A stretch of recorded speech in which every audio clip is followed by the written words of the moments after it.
5 celebrities na nag-audition sa Pinoy Big Brother, ngunit hindi nakapasok. Marami na tayong nasaksihan na success story mula sa mga stars na lumabas mula sa Pinoy Big Brother. At ang mga ito ay pumila sa bawat audition upang subukan ang kanilang kapalaran at maging housemates. And these celebrities are no exception. They were also hopeful to make the cut, not knowing na may mas malalaking opportunities pa ang naghihintay sa kanila. Kaya kung nagtataka ka kung sino ang mga celebrities na ito, just keep watching upang malaman ang sarili nilang mga karanasan sa audition. Number 1. Vice Ganda. Ilang linggo bago magsimulang ipalabas ang Pinoy Big Brother Connect noong taong 2020, ibinunyag ng It's Showtime host na talagang sinubukan niya ang kanyang kapalaran sa reality show noong unang celebrity edition taong 2006. Stand-up comedian na ako noon, saka lumalabas-labas na ako sa mga serye ng ABS-CBN. Number 2. Nadine Lustre. Noong 2018, ibinunyag ni Nadine na sinubukan niyang mag-audition sa PBB nang makasama niya ang isang kaibigan na interesado ring sumali sa show na ito. Ito ang parehong season kung saan ang ex-boyfriend na si James Reid ang naging big winner. Number 3. Ivana Alawi.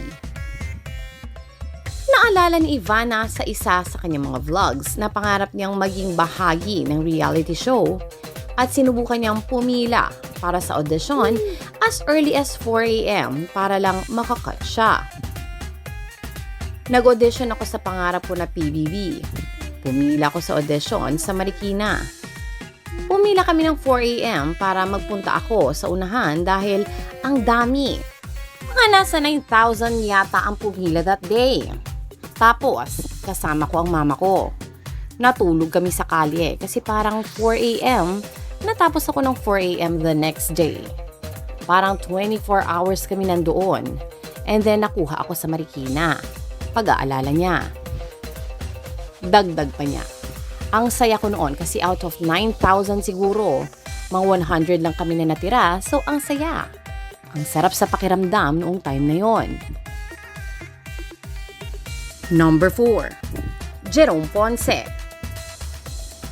Bago niya makuha ang kanyang Be Careful With My Heart stint, sinubukan ni Jerome ang audition para sa PBB ng 2 beses. Una, sa Teen Clash of 2010 at pangalawa, sa Teen Edition 4.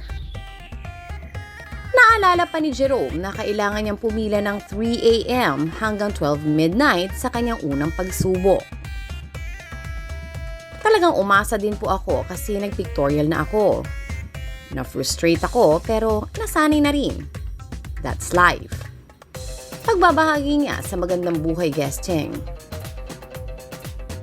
Number 5. Maine Mendoza. Naisipan ko lang mag-audition.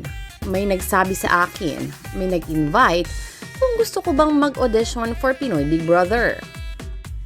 Ako naman, even before, honest naman ako na gusto ko talaga makasali sa PBB. So nakita ko rin na baka eto na yung chance. So yun na nga, yung chance pero hindi pa yun yung tamang panahon. Pagbabahagi niya. Nagsimula ako noon ng 6:00 ng umaga hanggang 1:00 ng umaga pero umuwi ako ng malungkot. Pero okay lang. Masaya ang naging experience. Pag-aalala niya.